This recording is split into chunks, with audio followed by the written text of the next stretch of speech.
Welcome to Mirahiku Southland in New Zealand's deep south, a province defined by its wilderness, beauty and abundance. This week, for its 69th year, the region plays host to the best road cycling talent from around New Zealand and the globe in the country's longest running and most prestigious road race. 96 riders from 16 teams will do battle across more than 860 kilometres of southern highway. Spanning fertile farmland, majestic fiordland, a punishing climb up Queenstown's Remarkables, the iconic Bluff Hill, all leading to a winner being crowned in Invercargill at the end of a week of drama. This is the 2025 SBS Bank Tour of Southland.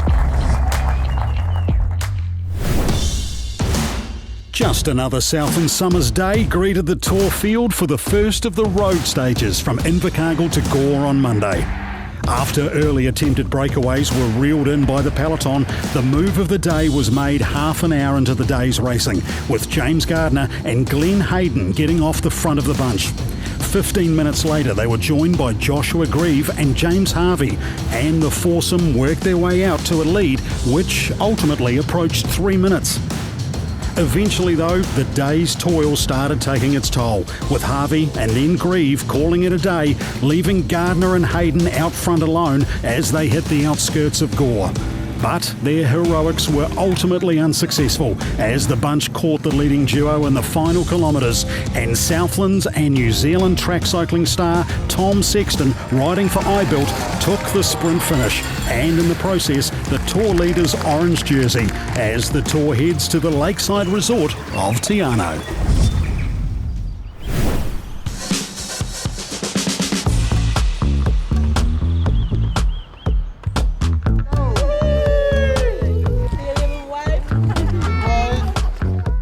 Yeah, it was a big day out on Invercargill to Gore with hitters like James Gardner and Glenn Hayden.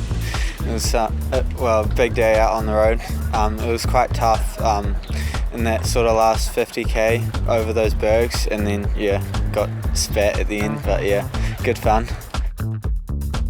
Yeah, I come from speed skating, so been training on the bike for a while, with cross training and that, and I thought I'd give Southland a bit of a push and have a go, but it's been a pretty tough learning curve being here racing, and soaking it up as much as I can, and trying to enjoy the time in the bunch.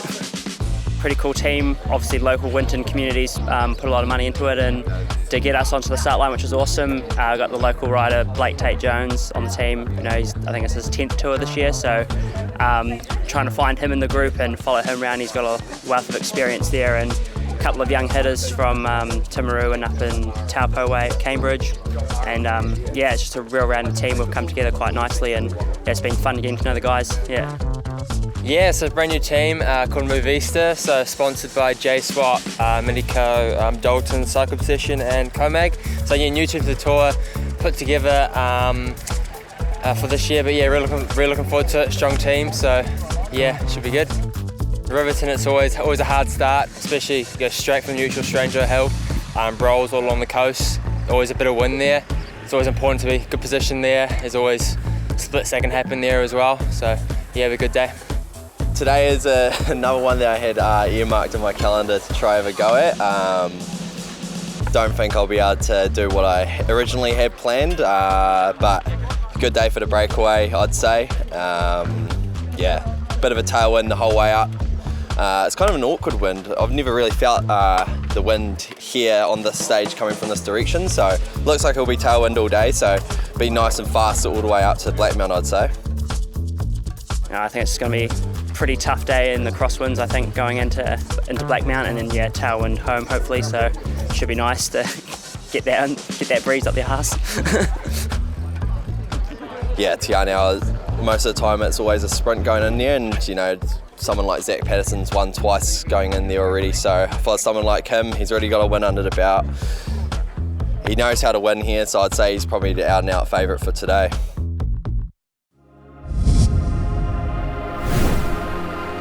Welcome to day 3 of the SBS Bank Tour of Southland, and the riders once again are greeted with fantastic sunshine here in the neutral section, which is being shortened a little bit here as they go across the main bridge very shortly. Off to the right, Doug, and then the flag will be dropped in its traditional starting point. Some very serious faces in the peloton this morning, Julian. The conditions, whilst overcast, will warm up, I believe. They're all looking at weather apps. You can see here the start in Riverton on the coast as we wind away round the coast towards Oropoki and then Tuatapere. A tough bit of road. Once you get out of Tuatapere, Julian, it starts getting very hilly. Well, the organisers have certainly made a few changes this year, and one of them today is through Tuatapere. Instead of going through the main street and turning left part way down, they're going to go straight through and out through Debris Corner. A few more lumps and bumps being introduced for the Jesco Hydraulics King of the Mountain. So that could make things very interesting for the tactics as we get a great shot here, the drone of the riders now with the flag being dropped and underway for what promises to be a fantastic stage here.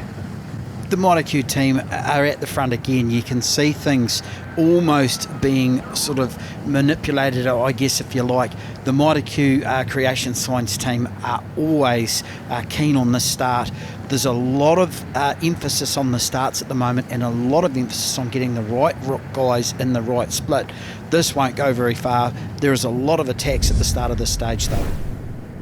Here we have a couple of the riders from the PowerNet team putting themselves on the front. Kian Watts, Ollie Jones, two very good lieutenants to Josh Burnett this week in the tour, who they'll be called upon no doubt tomorrow as they head into the Remarkables. But for today, they're putting a bit of pressure on this first climb, and it's Marshall Urwood. He's in the pink colours, of course, as the under-23 leader.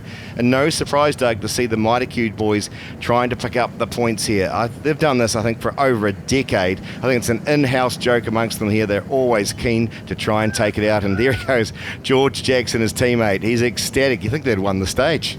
Yeah, although what they don't realise they're doing is leaving a lot of the riders behind and splitting this group up.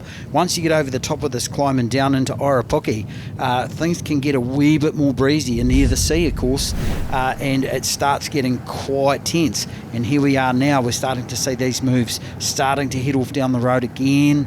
The Mitre squad, Creation Signs, New Zealand Cycling Program, they're well drilled, these guys. They really know how to race this bike race. It certainly goes out of the blocks in this particular stage, and it hurts a lot of legs. And here we go with McCormick, the skater, who is struggling a little bit here off the back of it. This is often the case. Some riders just not bouncing back from the day before, and the legs just not really playing the game. And I think this is a great example of it. The speed at which they've gone out of the blocks here. It looks casual enough when you watch it, but actually the speeds are well and truly in excess of 50k an hour. Conditions help that, but I do think it's a tactic by a lot of the teams. Keep the speed on. We see it in a lot of the big races overseas. They really love forcing the pace. There is the sprint ace rider right at the back. That's James Gardner. He will be starting to suffer a bit, I believe, with his heavy fall that he had in that first prologue criterium leg. That will have really compounded on him. I think combined with the fact, Doug, somehow here he may well have been caught out in the peloton. It was a big group and it was very congested on the roads here, and he has missed the gap here and is now struggling a little bit with the rest of this group as the gaps start to open up very early on in the stage. He'll be very concerned by this fact here. His team would want him up there. He's got a lot of points in the sprint ace, but in particular they would want him up here with that big engine, so they are desperately trying to cover the gap. The pace in this first hour has been exceptionally high, late 40k an hour, 49k an hour average. A tailwind is helping this. However, that tailwind is soon going to become a crosswind as they sort of start heading across towards Oropoki and around the coastal section. Good mix of teams once again on the front, and we can see one of the new teams now starting to drive things along. That is the Winton Wheels team, a combination of businesses coming together to give a group of young riders an opportunity in this year's tour, and these guys are certainly trying to sniff out the opportunity here as it looks like could be again one of the PowerNet boys off the front here. I saw Sam Ritchie slipping himself back into the front group as we look to the main peloton, who are making their way up one of these big climbs. It's very much up and down as they make their way towards Tuatapere. Yeah, this leg, you've really got to be switched on. You can see here Ollie Jones at the front driving it for the PowerNet team. Ollie Jones is such a tough campaigner. He's been around this race a long time and he knows what he's got to do to win, and he knows the effect of their team having a rider in the front group. Very crucial, but it's the Mitre rider, Creation Signs Mitre rider, that's going to take this hill climb. Keegan Hornblow, this boy really is looking pretty dangerous on this stage so far. He's one of the strongest riders out there, as we've seen over the last couple of days. Of course, taking out the New Zealand Criterium Championships just recently here. He's getting himself off the front with a few riders. It is just absolutely frenetic here as these riders tried to get themselves the break. And we've seen this the last couple of years, Doug. It has taken in excess of 50 kilometres before a break is actually established. Back in the day, as they made their way across this coastline here, as we see on the map, the riders were breaking up, splintering into all sorts of groups. But at this point in time, it is very, very difficult to which to do so. And this surging effect that the race has got, that these riders are trying to get away, it just has a compounding effect on the legs back in the peloton. And at some point in this, the elastic band of this bike race is going to snap. The colours here of the Open Country TES team driving things along, but they're still working on getting themselves established. There's a few arms going up in the air, something happening down on the far left-hand side. It could be an indication of a particular, it is a crash with the two riders, and look like, Doug, that could well be Ollie Jones of PowerNet. Now, we just mentioned him at the top of the show. This is one of the key lieutenants. Hopefully, he'll get himself back up. He was standing alongside the bike here. We'll have to wait and see what happens.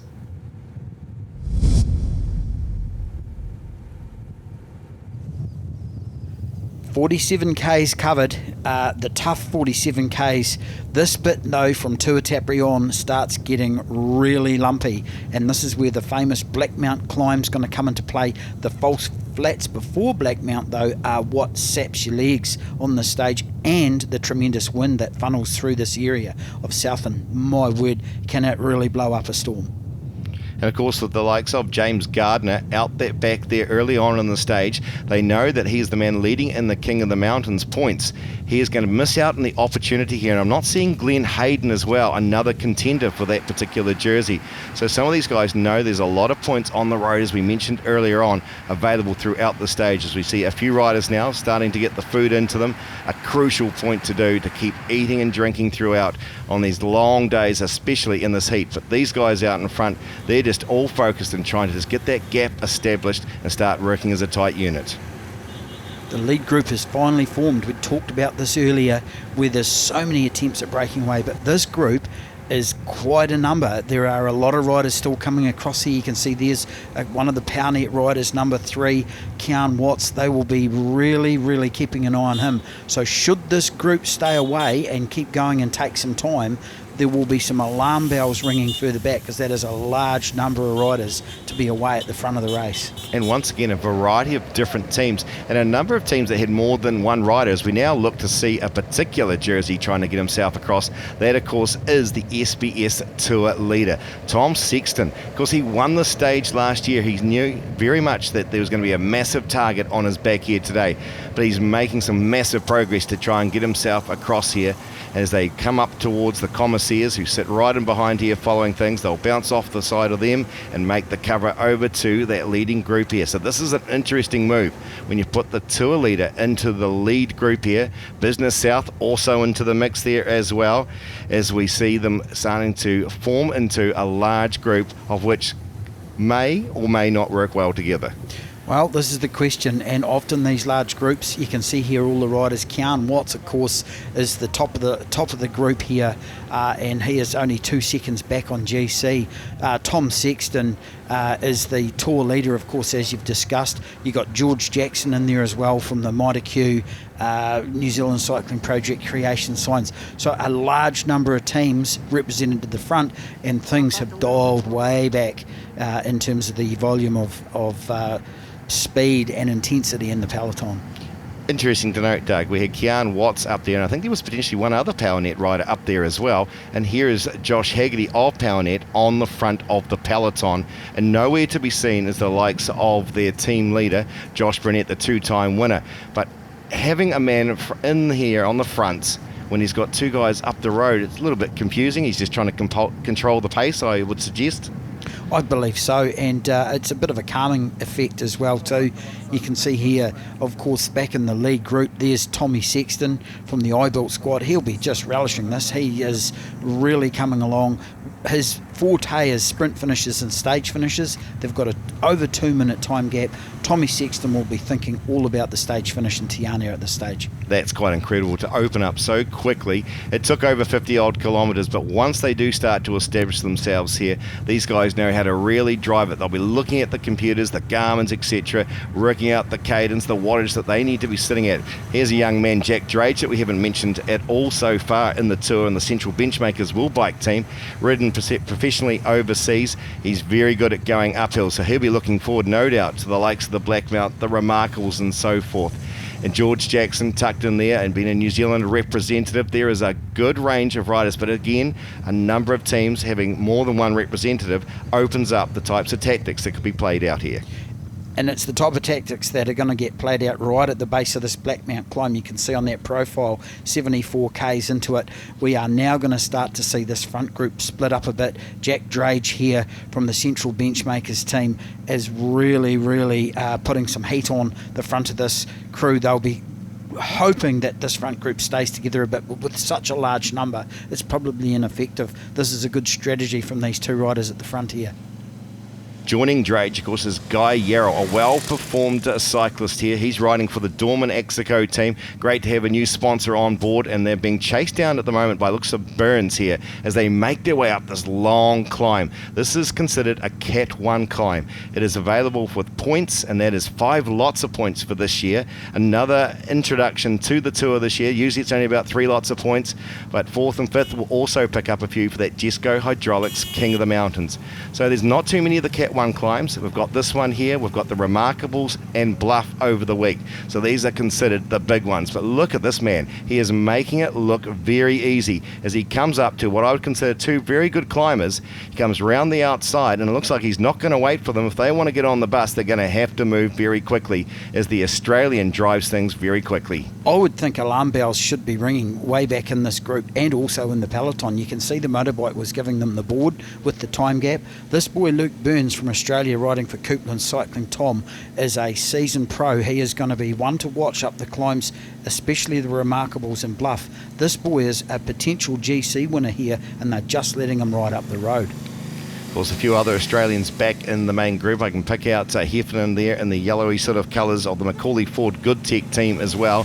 So the Kiwis and the Aussies are doing battle on here. No sign of the Canadians and the UK riders. It is very much a Trans-Tasman battle making their way up this gruesome climb. It is very tough indeed. They're going to be quick going down the other side. We have seen riders going down there in excess of 100k an hour, and today I would say would be no exception in these excellent conditions. This last corner is very steep. You can see Luke Burns looking over his shoulder. He probably cannot believe his luck. The other riders coming across to him here now look like one of the Macaulay Ford team trying to bridge across to him across the top, but Luke Burns has just made this whole climb look so easy. It looks like William Heffernan, another Australian. These guys will know each other from racing in Australia. William Heffernan has really boosted across to him quickly. He'll be really relishing a bit of help. Well, that was an impressive move there from Heffernan. He's been here in the tour before as he picks up the points here at the top of the Cat 1 climb, and he'll get maximum points to move himself further up when it comes to the Jesco Hydraulics King of the Mountains. And you can see on the faces of the others, they are scrambling. They know this is dangerous stuff as the 2 Aussies get themselves off the front. The peloton eventually coming on through here, but they are struggling a bit here to try and reel in a gap of 2 minutes 55.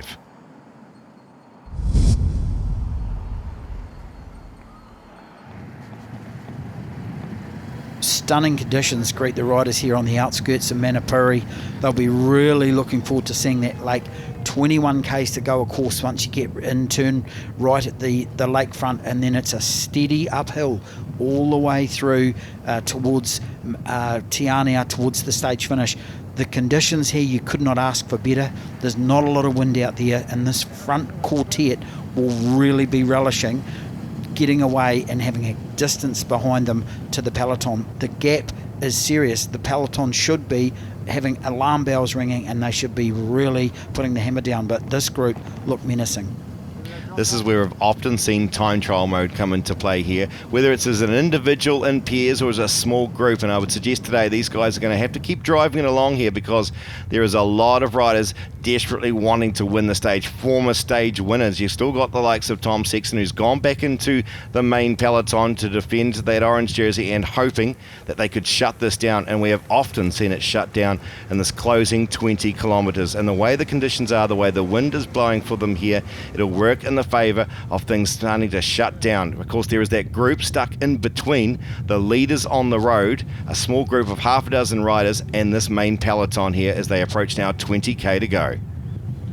Yeah, the reaction in the peloton and the children on the side of the road. We're seeing this a lot at bike races all over the road, all over the world. It is so good to see the kids out supporting this race. I know they're all on school holidays, but it's the support of the kids that really gee the riders along, and it's the future of the sport, isn't it?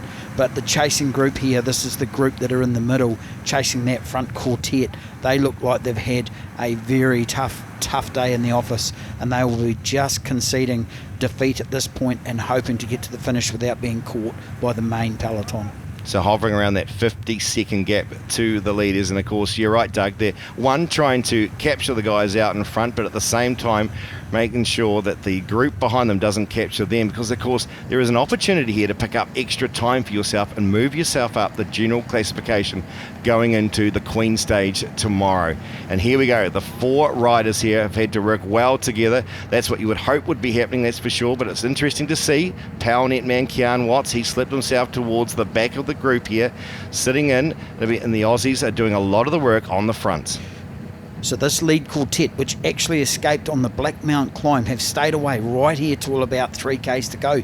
You can see George Jackson from the Creation Signs Motorq team in third, just sitting there licking his lips. He has got some horsepower.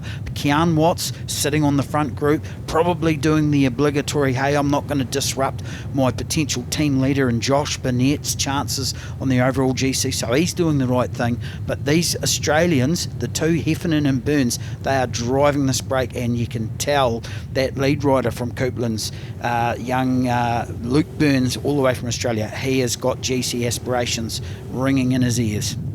Yes, they're doing the calculations in their head. It's a balancing act, isn't it? Trying to take out a stage victory, but at the same time doing enough to try and ensure you can move yourself up the general classification. And a few of these guys are certainly in the mix for that. Heffernan, as we've said, he's got the experience of this tour here. He's been here before. He'll know this finish as well, so I wouldn't count him out in the sprint. The two at the back, of course, they know each other extremely well, the two Kiwis. They've ridden a lot together, both on the road and on the track. And I think this is a well-suited to a track rider when it comes into the finish along the lakefront. It is very quick, Julian. It's a downhill stretch. It's quite technical coming into Tiana. You've got a hard left-hander you've got to navigate, and there are some speed bumps coming into that main street, main finish, which really do disrupt your rhythm when you're sprinting. So the riders are mindful of that. They're being very careful, but you can see the positions and the setups are already going in place now before we get to that final last left-hand corner in the distance. They'll be feeling more and more comfortable with the fact that they can take the stage out now. They've had the indication from the motor comms coming up beside them throughout the stage, giving them an indication of how much time gap they have, so they know they've got enough here to ensure they can take out the stage. So you may well see a bit of cat and mouse as they turn left into the street. And a great crowd has gathered here in the sunshine of Tiana along the lakefront finish as they start to line themselves up around the corner. Yeah, here we go, coming into the last sort of kilometre now. This was the speed bumps we're talking about. As we come into the finish, you can see a bit of looking around going on for no good reason, but the boy Burns from the Coupland's team has just driven this all the way to the finish, and he is really trying to get as much time up his sleeve as he can. Kian Watts looking very ominous from PowerNet in second position. Heffernan, he's floating around the back there, hoping to get the jump on him. Watts watching George Jackson. He's keeping him up towards the guttering, but Heffernan goes early. Heffernan goes for it there, and he opens up a decent sort of a gap. Kian Watts gets onto his wheel. You can forget about Burns. He's done what he's needed to for the day. As Jackson now into third wheel. Here we go with Watts now. He comes over Heffernan, over the speed hump, into the closing meters they go, and it's Kian Watts of PowerNet. George Jackson desperately trying to get up to him, but Kian Watts of PowerNet, He's proud with the win, a second one in his time here in the Tour of Southland. He takes out a fine victory here, and it is Marshall Irwood of Southland not far behind here, the under 23, knowing full well that the likes of Heffernan, who was only 16 seconds down on the pink jersey, could well be putting that on his shoulders this afternoon. A new day and yet again a new leader on this SBS Bank Tour of Southland, with Keane Watts now with a 9-second advantage over his breakaway companion George Jackson, with Heffernan and Burns joining them at the top of the leaderboard. While James Gardner, the Harcourt sprint ace, continues leading after a challenging day across to Te Anau. Will Heffernan, after a big breakaway of the day, moves himself up into the top 3 for the Jesco Hydraulics King of the Mountains, while he also now takes over the pink jersey by 38 seconds from Southland's Marshall Irwood and Eddie Adams. Glenn Hayden continues to lead in the Geraldine Cheese silver jersey category by a mere 2 seconds from Dybel and Gray at 6.56. Australia's Luke Burns has been awarded the Macleay Jewelers Most Combative after being in the breakaway for the day. Creation Signs Maitaku New Zealand cycling project continues to lead in the Wednesday Cycles team classification. Put your hands together for Keane Watts of PowerNets. The whole stage was really chaotic right from the first KOM 4K in. So I just rolled the dice again and again and again and ended up in that group of 4. And I had to play the team card with Josh behind. Obviously the tour is sort of he's our leader, so we've got to look after him as best as we can, get him to the basic of Remarkables with good legs, and just let him loose. But I'm super wrapped to win today. Put your hands together. He's our new leader, Keane Watts of PowerNet.